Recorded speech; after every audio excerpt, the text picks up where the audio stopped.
We have risen from the ashes to school the masses. Hello, everyone. Welcome to another edition of the Scholars of Wrestling Show. I'm your man behind a microphone and your Scholars of Wrestling World Heavyweight Champion, Scholar Jeff. To my left, right, somewhere elsewhere this week is the undisputed scholar himself. You know him, you love him. You think he smells like sweet beets. He is the undisputed scholar. Scholar Tarek, how are you doing tonight, sir? The compliment you just made, I guess, of me smelling like beets is thank you. Beets are nature's candy, don't you know? Isn't that right, Scholar Brian? Sure. I cannot believe you're pulling a Doug reference. Hey, you know what? It makes about as logical sense as anything else does in the world of wrestling today. Because Killer Tofu. IU. Killer Tofu. There has to be some sort of positive way to intro this episode, because when it comes to just talking about the wrestling world, oh boy. Cheers to that. As I tweeted earlier in this week, the hay is stacked, the gasoline's poured on it. I got the match and I'm ready to just set that bitch on fire. And normally we can trust SmackDown to maybe temper that a little bit, but we just found out something that yep. We'll get to that. We'll get to that in due time. But first, we actually have to do our best to reclaim this episode that is a dumpster fire of This Week in Wrestling with a little segment we like to call Backstage News. Indeed, we shall go ahead and just peek our head behind that curtain and just turn around and just go, nope, I'm done. Checking in on a little Backstage News. I got nothing. News. This week is WrestleMania is a C show. This week hit me so hard. Just I don't know. I don't know if I can just try and throw the positives, man. Any positive our way. I'm like ready to explode in frustrations. Well, you know what? Let's at least give it somewhat of a try here, because we did get, if nothing else, it's certainly some unexpected news. Just today, we got word that the next guest on Stone Cold Steve Austin's Broken Skull Sessions is Chris Jericho. I'm telling you, this guy can make anything happen. Okay. Are you talking about Jericho, or are you talking about Austin? I'm talking about Jericho, because when it comes down to it, okay, this is how this came to be. Okay, Jericho was listening to the Undertaker's version of the Broken Skull Sessions.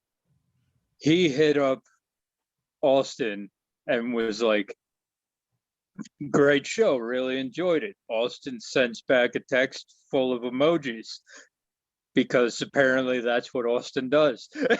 Way to shatter the illusion of I'm going to drink some Steve Weisers and send some emojis. What? Well, I mean, the emoji was a mason jar of beer and an eagle. Honestly, so, they should just make emojis of Austin. Yeah. That's it. I mean, like, they do. They've got the middle finger right there. Chris Jericho is one of those guys that can say anything about anybody, and they'll still want to work with him. That's it. My immediate response to this announcement, beyond the April Fools, ha ha ha, was, man, Jericho really is living up to his old theme song of breaking the walls down. and or at least swinging that, or taking Triple H's sledgehammer and making the first swing onto that wall. And that tweet with the announcement and the video, okay, that was awesome. Yeah, that was very well done. I was like, I had to double check the date to make sure. Okay, is this some sort of April 1st thing? Am I missing something here? But no, this is actually happening, and it's happening the night after WrestleMania Night 2. So yeah, real. And gotta be honest, gotta be completely honest. It might be the thing I'm looking forward to most on WWE Network on Peacock during WrestleMania weekend. But it's just, Austin has said that they've already recorded it, obviously. It's obviously going to go through some editing process and all that. But Austin did say they talked about everything. Everything. Okay, like they brought up the competition and all that. So do I have faith that the WWE isn't going to edit this into a pro WWE type thing and edit out everything that has to do with all the competition these days? Do I have faith in that? Not really. But I have hope that they're going to treat this like it should be treated, like it's his actual internet podcast from back in the day and not an actual WWE special. Mhm. Yeah. Well, then again, this is what one of those things that actually makes me hopeful, because at this point, people like Stone Cold Steve Austin and Chris Jericho at this point in their careers have more than enough clout that they can do what they want to do and say what they want to say. Like at this point, there's really nobody that can stop them from doing that. Yeah, there's nothing Vince can do other than just say, "Hey, oh, okay, we're not going to put this on the network." Austin can just put it on his own stuff, full uncut, at least podcast form, not video form, if Hey, anything. you know what? I'll take it. I Yeah, think I'll- Paul will too. Yeah, I'll And just when- I can just sit and listen to it in my car on my way to work. Delightful. And the good thing is when you're looking on Twitter and you're seeing All Elite Wrestling retweeting WWE stuff. They're retweeting the announcement from the WWE Twitter page and all of that. And when you see the behind the scenes, I thought this was funny. When Austin was trying to get the go ahead from Vince McMahon, and Vince McMahon was like, "Oh, yeah, cool, do it." And Stone Cold was like, I realized that Vince McMahon isn't really good with the texting thing and realizing what's actually going on. So I'm gonna double check and make sure that this is. It's like, And he sent it, and Vince McMahon sent him back an emoji text with a thumbs up. I'm like, okay, and knowing that Tony Khan's okay with it as well, doesn't give me hope for collaboration, but gives me hope for cooperation. hey, Yeah. baby steps, man, baby steps. Yeah, I'll tell you what, now that we're talking all of this stuff through, it sort of sets the stage for this other bit of backstage news we've got for us this week, where it was recently revealed that NXT and their deal with USA has recently been re-upped with one major change. They're moving from Wednesday nights to Tuesday nights. So after WrestleMania, well, it looks like the Wednesday night war is over. Well, as much as we Heavy said, quotes on the Wednesday night war, by no. the way. Don't take that too serious. Come on. you know, hardcore AEW, hardcore WWE fans are gonna That's why I had to put No. that out in the ether. Like, don't take it too serious. Like, come on.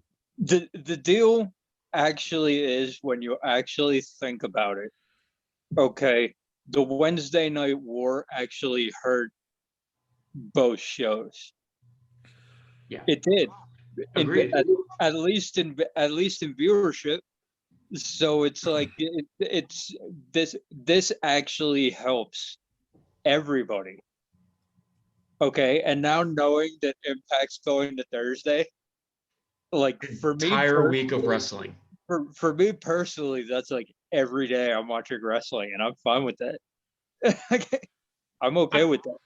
I'm probably still not gonna watch Impact just because again, nothing is ever really drawing me to Impact. But the fact that we as the internet wrestling world is getting an entire week of wrestling. Yeah. I mean, like, you have the choice and you have a way to conceivably watch Exactly. every day And during yeah, the week, which is great, and it's going to help out the viewership of both shows because you're going to see an increase in NXT because the people who are watching, uh, who want to watch NXT but want to help out AEW at the same time, are watching AEW instead of watching and watching NXT later. Now they don't have to do that, so you're going to see an uptick. unless all the snobby AEW fans would be like, "Oh, I'm still not going to watch NXT. I'll just watch AEW Dark just to rub it in their faces." You know what? No, but the deal with I'm that wondering is now. I'm wondering how many people are actually going to do that. The I world I is don't. full of obnoxious assholes. There are Yeah. some people that are going to do that.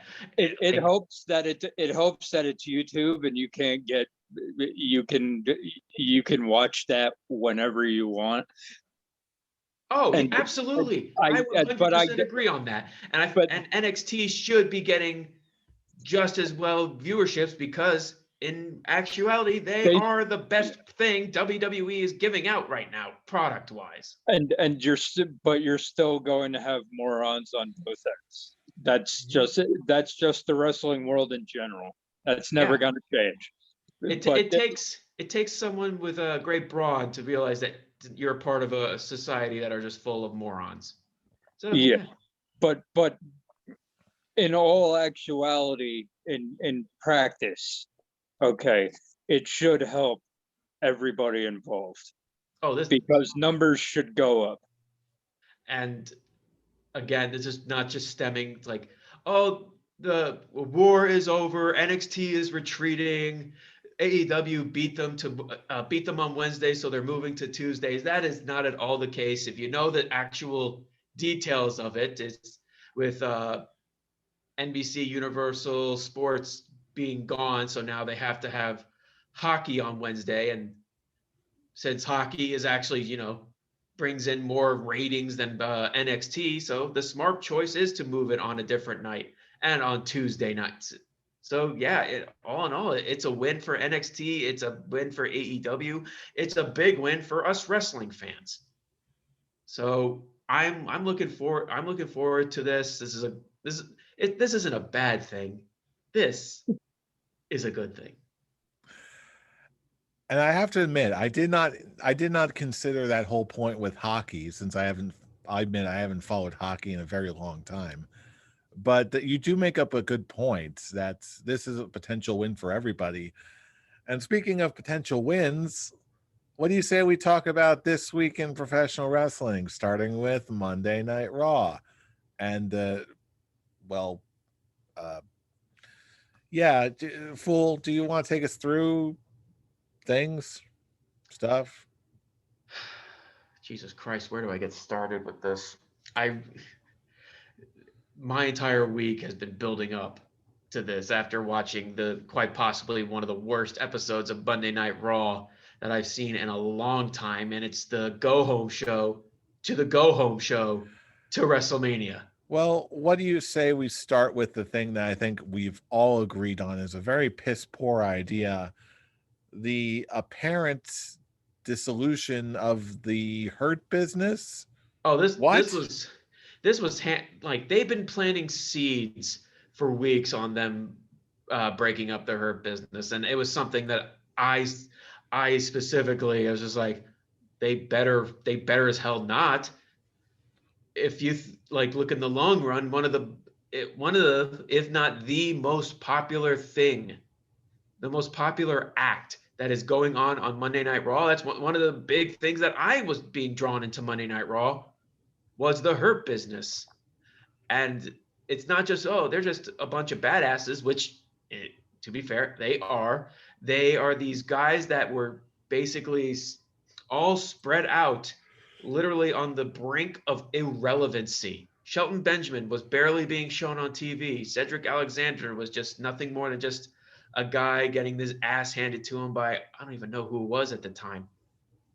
And Bobby Lashley, all we can really say is sisters, Lana, and tight asses. So you have MVP come in first, bringing in helping Bobby Lashley, then bringing in Shelton Benjamin, and then Cedric Alexander, to the point where together they are one of the most intriguing hot acts that WWE has brought in a long time that actually got legit positive response from the fans. And knowing WWE, they find a way to completely fuck that up. I actually am dropping my rule tonight. I think I'm going to be dropping quite a few F-bombs, because this whole thing has really just gotten me steamed. Hide your kids up, people. It's gonna happen. I will try my best, but I'm not making any promises.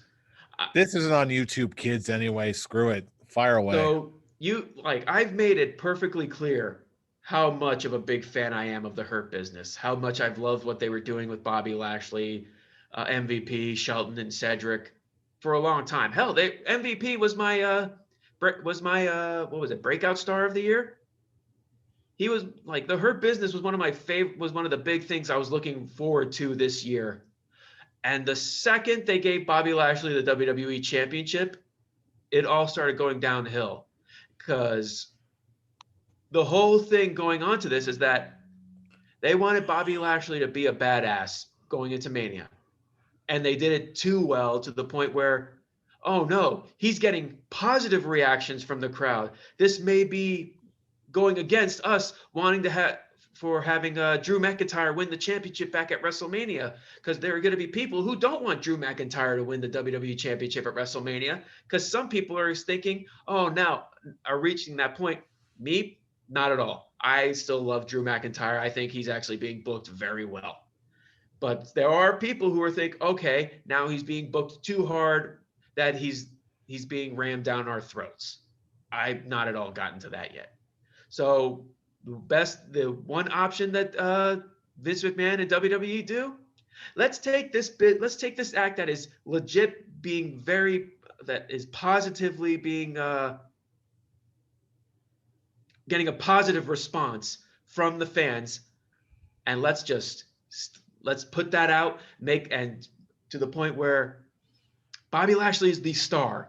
It was never about the Hurt Business as a stable. It was all about pushing Bobby Lashley. And now you have Shelton and Cedric lose the tag team championships. You have Bobby Lashley thinking, oh, don't interfere in my matches. I don't want your help. And now's the point. Oh, now you guys are losing handicap matches. You guys suck. You guys are irrelevant. You guys are bringing me down, to the point where you're thinking, where the fuck is this coming from? Throughout the entire months that you've been building this stable as a cohesive unit, and now you're screwing this up just because you're trying to make Bobby Lashley look like a complete and utter heel. So what do? You have him team up with Baron Corbin, of all people. You're now making this storyline the Bobby Lashley, Baron Corbin, Drew McIntyre bit that we got years ago, when Baron Corbin was the leader of Bobby Lashley and Drew McIntyre. Why are you bringing this storyline back?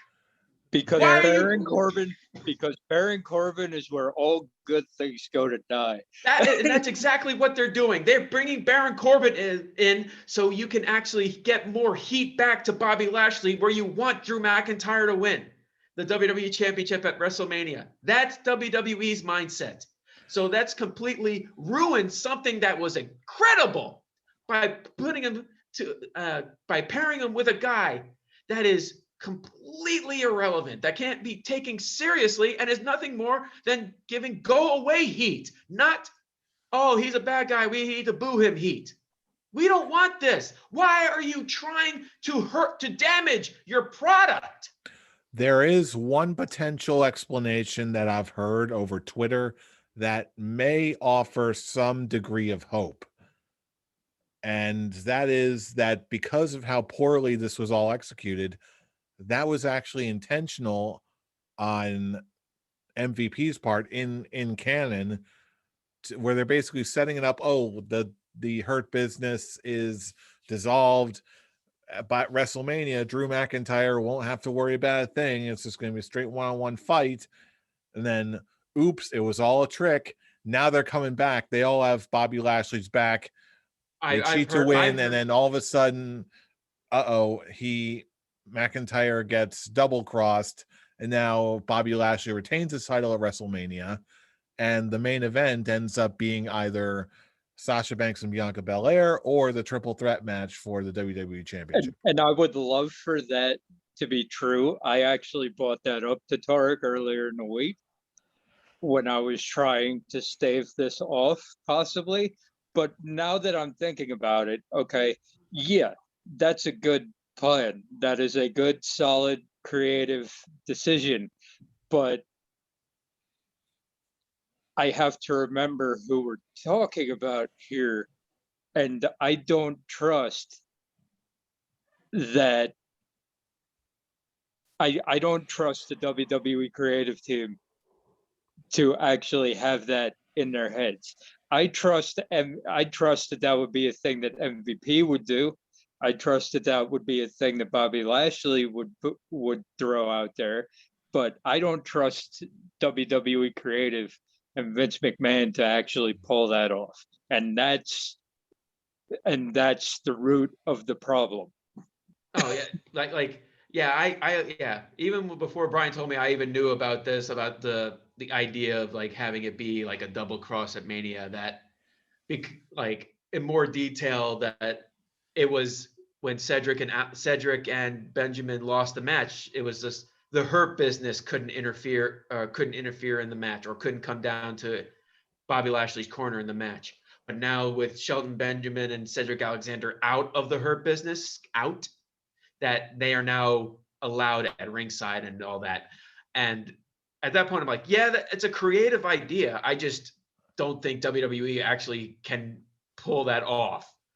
I mean, just from what I've been looking into on this particular story, is Shelton Benjamin obviously very frustrated that they broke up the Hurt Business, and they were even trying to have it so Vince wouldn't actually go through with breaking up the Hurt Business, but he was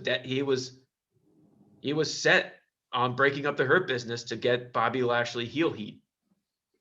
Like he wasn't going to budge on this. So I don't have any faith in Bruce Pritchard or any other person in creative or Vince McMahon to actually think, okay, let's try and be very, I guess the word of it is creative. I can't think of another word for it. Is creative with this story. Instead, we're just gonna get the moment that was supposed to be at last year's WrestleMania. Drew McIntyre him gaining the WWE Championship in front of a live crowd. That's all Vince McMahon cares about. And again, it's nothing against Drew. I love Drew. I just hate that it has to be at the cost of everything that has been building for Bobby Lashley and the Hurt Business in general, that it just leaves nothing more than steam coming out of my ears, just thinking, it leaves me to the point where now, is there anything that I can now look into on WWE that I would actually want to get invested in? Because I can't get invested in anything because it's going to be immediately taken away by stupid decisions by Vince McMahon or Bruce Pritchard. And as previously stated, on this particular issue as a whole, okay, there is a very good chance that this could backfire and actually hurt Drew McIntyre in the process as well. So, just fan reaction wise and that deal. So it's like, I think it would have actually put Drew McIntyre over bigger if they still had the Hurt Business and they were screwing with him the entire match and he overcame. Not even just for the match at Mania. I mean, just the entire build to WrestleMania. This whole, like, a lot of people have been comparing the Hurt Business to Undisputed Era, myself included, but it really is just night and day with the storyline. You look at Undisputed Era when Adam Cole won the NXT Championship. They didn't think of breaking up they didn't think about breaking up Undisputed Era. Actually, they worked together to make sure he kept the belt and made them each other look strong in the end. It made it look like a good cohesive unit. And then you look at the Hurt Business. Once Bobby Lashley won the WWE Championship, the tables completely turned, and it was no longer about the Hurt Business. It was about the almighty Bobby Lashley. He's not the CEO of the Hurt Business. He's the almighty. It's all about Bobby. He had the Hurt. Shelton and Cedric aren't even showing up to celebrate with him anymore. MVP is not showing up when they lost the tag team championship, and now they're arguing.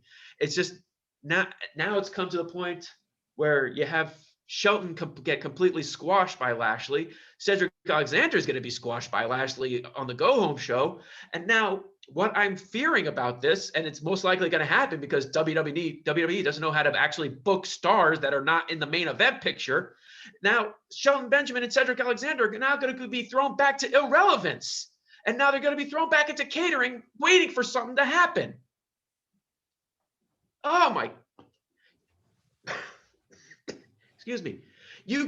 This company is trying so hard to just ruin everyone that actually works their asses off to actually put butts in the seat. Like, are they trying Vince is trying so hard to make me not defend this shit anymore. I have been a wrestling fan for a long time. Hell, I most of the time have been choosing WWE. Like when Jeff said he was more of a WCW guy. I was always more a WWF guy.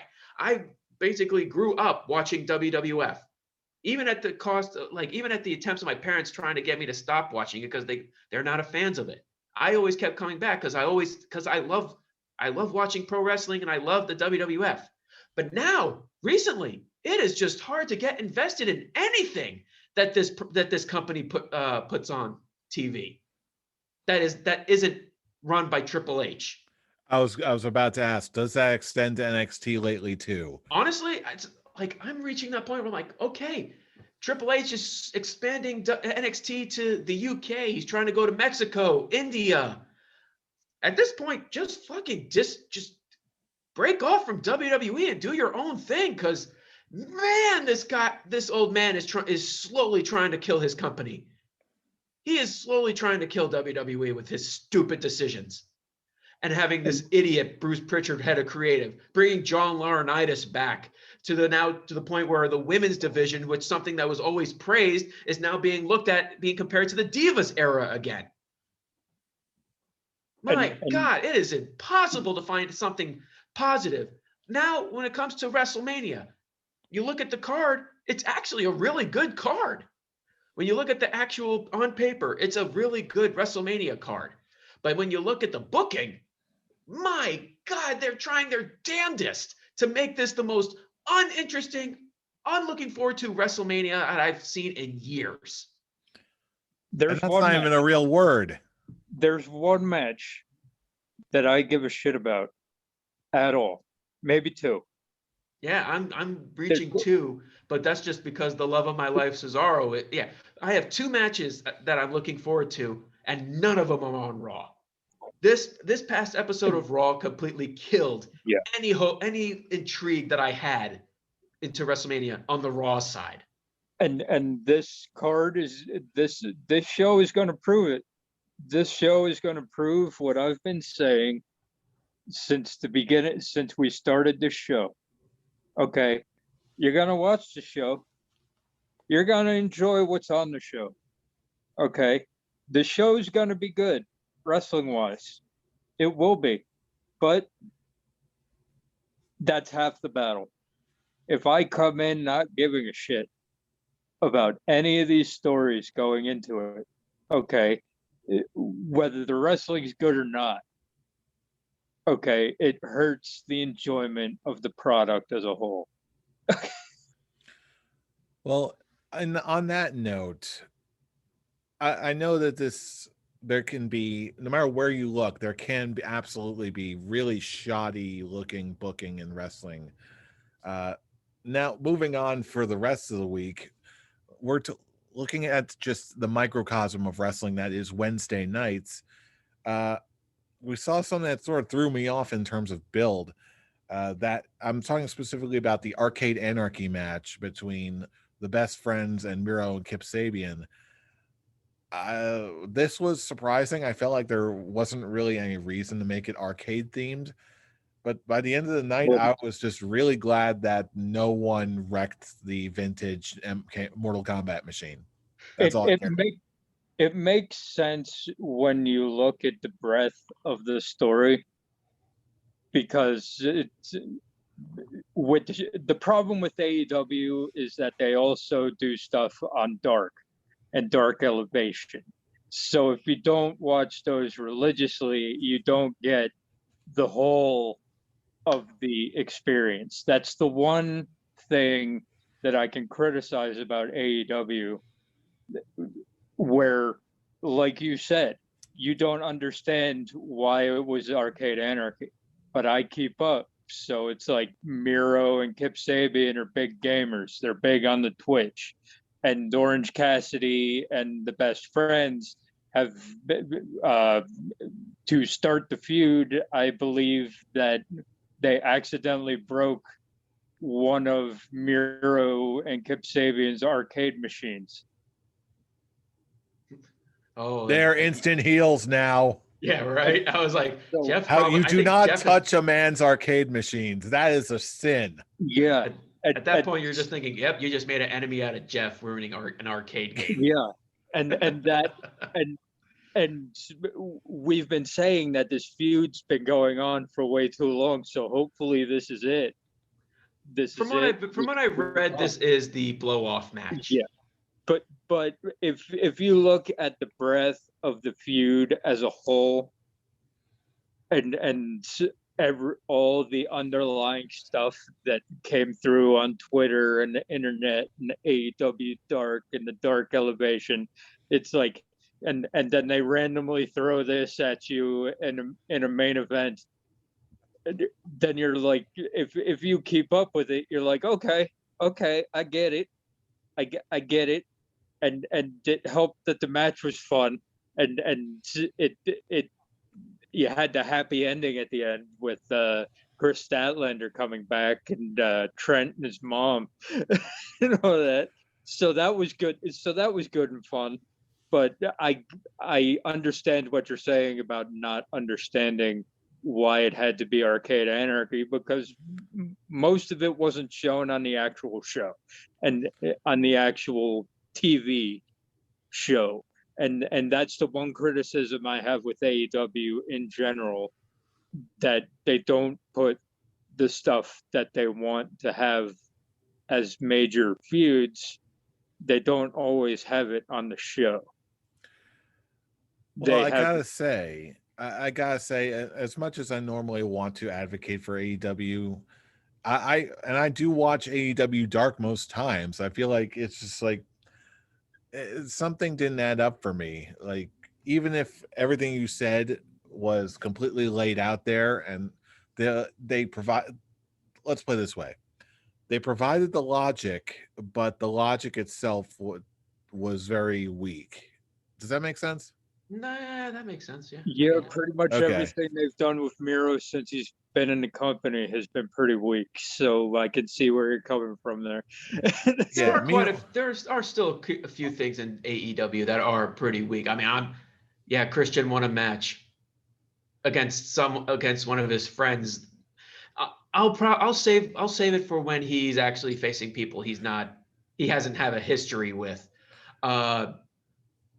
But it's fun to see. It's fun to see MJF get swirly, and I'm just yelling, "Where's the money, Lebowski?" as that's happening. I still got nothing for Darby Allin and Sting. They're not doing anything for me. I feel like they just need to come up with something to do. Like, once they had that street fight, they gotta do something. Like, maybe turn them against each other, give the new kid a rub or something. I don't know. Turn Sting into a skater. I don't know. I gotta say, though, his knees are too bad for that. In terms give him the makeup. In terms of enjoyment, full 2 hours worth of enjoyment. Just watching the show and enjoying it, and not having it was an escape this particular week. Like, And honestly, I'm Because there was really sorry, go ahead. nothing. Because there was really nothing that was out and out bad. no, not at all. No. It for an AEW show, like it was just excuse me, it was just a good quality television. And it's this type of stuff that makes me happy to be a wrestling fan. That's something that AEW is very constantly good at. Of course, there are some things I'm not gonna like, but that's just me criticizing just things of my taste. When compared to something like WWE, I'm just looking at it like, wow, you're doing nothing more than hurting your product. For AEW, you're just like, okay, there's some choices, but it's not hurting the credibility of your wrestlers. It's just basically me being critical on just certain things just for my taste. Yeah, And it's like you're not gonna like everything that you see, obviously, but It there's doesn't make nothing you want that to turn makes- away from the product. That's the there's point. nothing that makes you just be like, nope, I'm done, not watching this anymore tonight. This whereas with other companies, it's like, yo, I'm giving you a shot here, and you're and You're you're turning doing this- nothing to make me want me. You're doing nothing to make me want to tune in next week. You're doing nothing to make me want to tune in to your biggest show of the year, which is Hell, you're doing things that make me want to change the channel. I don't give a shit about Shane McMahon to looking up Braun Strowman's elementary school grades and him getting D's.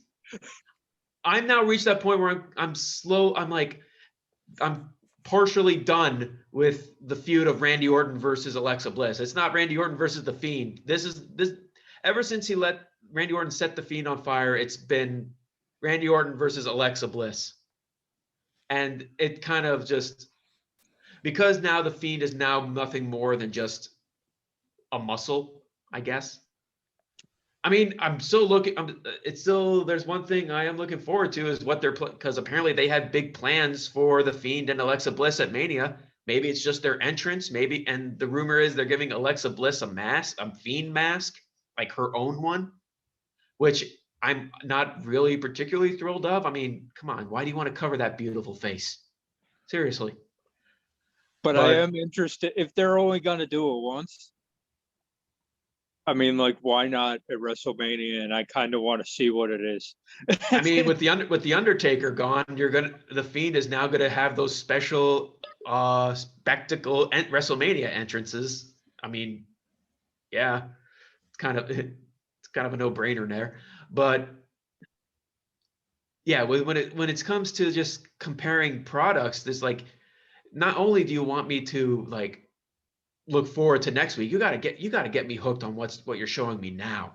And AEW has no problems keeping me intrigued, keeping me wanting to actually makes me want to put down the remote and actually enjoy what I'm watching, not just like, all right, where's the remote? Fast forward or change the channel because I'm done. And you know what's funny? I feel like for me, someone who normally prefers AEW on Wednesday nights, I feel like NXT, in my view, actually had the stronger show. Oh, A absolutely. little bit. Like, again, just the LA Knight winning this North American Championship contendership gauntlet or whatever that is. Mhm. Or And I love just Dexter choosing the Lumis order. Like, standing in the corner like Drax. great use of Dexter Loomis. Again, he's presented like a threat, which he always should be, but he didn't necessarily have to win, and that went over to someone else who they wanted to put over, LA Knight.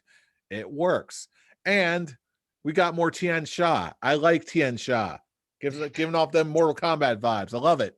Yeah, that's the one thing when it comes to like building for a 2-night pay-per-view, I'm looking forward to Stand and Deliver more than WrestleMania. I mean, I think the one thing that definitely sold me on Stand and Deliver is Ciampa and Walter. Oh yeah. That match is going to be awesome. Oh my god. Kyle O'Reilly versus Adam Cole, love it. what is it, Balor and Cross? Yeah, Oh. that's happening. Seriously. I'm honestly a little bit shocked that they even did a takeover and they didn't integrate some of these matches on the main WrestleMania card. Like, I Oh, honestly thought this same. entire time that Cross Balor was going to be at least somewhere on one of the WrestleMania cards. I really did. I was expecting NXT matches onto WrestleMania too, because I'm like, it's the third brand. But of course, Vince McMahon just doesn't look at NXT that way, anything more than just. He probably still looks at it as the developmental. He doesn't care. It's like he looks at the wrestlers of NXT. It's like, okay, what one of these guys can pop a rating for my shows. Because once you're out of that NXT onto the main roster, your NXT run means jack shit. Just ask Keith Lee. That's another tragedy. Hell, I would love to see a triple threat match with Keith Lee, Riddle, and Sheamus for the United States Championship, other than the singles match that just stems from a scooter. There was one good thing that came out of Raw this week. Is it that Riddle saying, Yeah. I can't do it yet, breaking? He's like, yeah, I can't do this. And Oscar's reaction that made me laugh. I will admit it. It kind of makes me want them to like turn Riddle into a Deadpool-esque character and just constantly breaking the fourth wall with stuff like that. And I just forgot my line. I'm out. Or he's like, yeah, I'm not gonna like, oh man, I'm this is just horrible that. writing. I'm just moving on and just him, if anything, like slowly looking to the camera, just think, no, the whole time the camera's not there, but oh, how long has this guy been here? What guy? Yeah, this guy who's filming us right now. What are you talking about? You seriously can't see the camera guy that's been following, like, that you're walking to? It's like, oh, you're walking, like, you see the people walking and then they show up at the corner, like another wrestler shows up at the corner. It's like, so you're waiting for your cue to join, huh? What are you talking about? I just came into the screen. I just came into the here now. This is your first time seeing me. No, I saw you coming a mile away. I'm thinking, oh, he's ready to make the attack. Now I really want that to happen. No, Tarek, keep in mind this would involve creativity. You're absolutely right. Why? Again, it's me finding ways to get invested, invested in nothing that WWE is going to do. Wait a minute. Wait, hold on. Are you seriously saying that you don't care about Logan Paul getting involved with Sami Zayn and Kevin Owens at WrestleMania? No. I will say though, I'm giving mad respect to Bad Bunny. Yeah, I'm actually kind of glad for that. That this is turning out, the whole Bad Bunny situation is turning out way better than I thought. He throws really good punches. He throws really good punches. Apparently, he's been training at the Performance Center for months now. That's the word going on, that he's been training for his WrestleMania match for months. He actually moved closer to the Performance Center to train for Mania. It makes me just, God, respect. I've never heard any of his work, but I got to give mad respects. He's truly showing he is a wrestling fan, and he's giving good publicity to to WrestleMania. So with that, I got to tip my hat to him. Good for him. And he's having Damian Priest in his corner. Yeah, again, good shit. I like it. And I got to say, my favorite moment of the week in wrestling as a whole was during that battle royal, and Dexter Lumis standing in the corner like Drax for 3/4 of the for 3/4 of the battle royal. If I don't move, they won't see me. If I don't move, they won't see me. That's it. If I don't move, they won't see me. Going. I'm like, if I'm like, you would never see that in a WWE scripted battle royal. I don't know why this I can't believe I'm fucking. Because it's like, we all know he's winning. Here. We all know he's winning at the pay-per-view, right? We all know he's getting that title shot. So it's like, yeah, he didn't need to win this, and they amused me along the way. That's all I need. I'm pretty much ruining myself. I don't want Dexter Loomis now to go into the main roster because they'll probably just make him a DDP stalker-esque character. Yeah, you know that's coming. And then they'll spend like the next 5 months having him feud with Braun Strowman. And just nothing more than the constant train noise when he's doing his run around the ring, crashing into people. But And they're I even still gonna saw do that. videos of them putting Thomas the Tank Engine music to it, and it actually fits really well.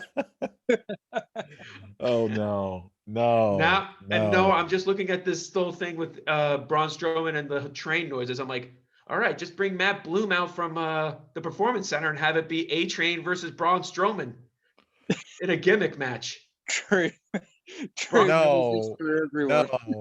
no, I don't want it. No. Yeah, Nobody exactly. wants That's it, how I'm so that feeling means right it'll now. happen. Nobody wants it, so that means WWE Did- Creative will Was make it happen. anyone else expecting Braun to actually say Hell in a Cell when he was picking the stipulation? With how I much he was building it, I'm like, is he going to make this a Hell in a Cell match? Wow, that actually makes the match intriguing. Steel Cage would actually make the match worse. Steel Cage. Well, fuck me. because we can't have nice things. No, We can't. yeah. Does It's like Kevin Owens throw? here's a nice candy bar for you, wrestling audience here. Oh, it could possibly be here. Instead, here's a hunk of shit that's stuffed down your throat, you piece of garbage. Give me your money. But here's the real question: does Kevin Owens throw Logan Paul off the ship? I'm going to say no, just because it doesn't look like, if you saw the whole segment on SmackDown tonight, it looked like he might be he's not necessarily in Sami Zayn's corner. He may end up teaming with the face, which is probably what they're going to end up doing. Or he'll The just celebrity. not do anything. Well, Kevin Owens wants to jump off the ship, so I still and Braun Strowman and Shane is in a steel cage, so Shane's not going off the ship. So Hell, I even from SmackDown's point, like I'm into Cesaro and Seth Rollins just because I have my boner for Cesaro, but again, when you look at the storyline, it's just, oh, I don't wanna he swing. swung me. You're I didn't gonna like it. swing. He swung me. I didn't like it. I'm gonna fight you at Mania. I don't want to swing. You're gonna swing, but I don't. I don't want you. I don't want to have you keep spinning me right round, baby, right round. Like a record? Like a record, baby, right round, round. The only storyline that actually is just continuing to gain momentum is the Edge, Roman Reigns, Daniel Bryan storyline. That's the only storyline that actually is gaining momentum. That seems to be the only match that actually are them giving any actual shits about. I mean, yeah, hell, it's actually gotten pretty unpredictable at this point. It's like we know that Daniel Bryan's going to take the pin, but we don't know who's. I no longer know who's going to do the pinning. at this point, I'm actually wanting Daniel Bryan to be the pinner. That's It's just not going to happen. I know. After what happened at SmackDown, not going to happen. Hey man, there's still one more show. It's Edge stood tall last week. Daniel Bryan stood tall this week. Now it's Roman's turn to stand tall. That's just how the shit works. I understand that. I'm just saying that Daniel, they're not going to do the same thing they did at 30. Okay, Daniel Bryan doesn't have the same momentum. Daniel Bryan doesn't have the same momentum that he did at 30. At WrestleMania 30, Daniel Bryan had to win, had to be added to the match, had to win. At this point, no, dude can't win. He's added to the match to take the pin in this one. As much as you might hate to hear it, that's what this is. I love you, Brian, but I really want you to be proven wrong.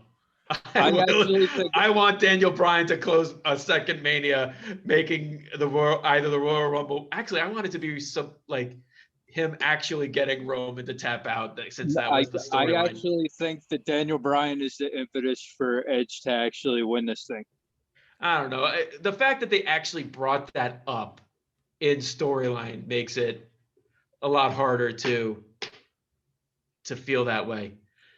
But you know, yeah, hell, I will are they even gonna say- have a? I will Huh? say, sorry to interject, but I have to say the fact that this conversation is even coming up right now is telling me that this is honestly the most intriguing part of WrestleMania for me personally, It's the only and intriguing.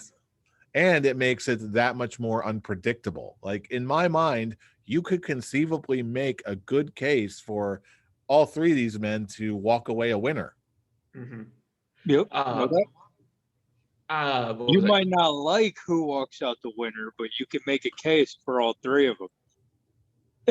Oh yeah, you can. But apparently WWE can't really make a case of adding more matches to the card. I mean, they announced for SmackDown the Andre the Giant Memorial Battle Royal. They announced for SmackDown the Fatal 4-Way for the SmackDown Tag Team Championships. They're announcing for SmackDown. Actually, I don't even think they announced this one yet. A 5-team women's tag match for the Women's Tag Team Championship, even though Nia Jax and Shayna Baszler ate through all the other teams already. So this is like, oh, now they're all together. The odds are against Nia Jax and Shayna Baszler. What's gonna happen next? Who gives a shit? My thoughts they're exactly with nobodies. My thoughts exactly with less arms waving in the air. And now it looks like they're planning on Carmella and oh my God. The other, I hate that I have to say this. The other iconic, Oh, Billy Billy Kay. Billy Kay. The good iconic. Yeah, I said it. It's like there's Peyton Royce. I'm like, and the other one, shit. I hate it.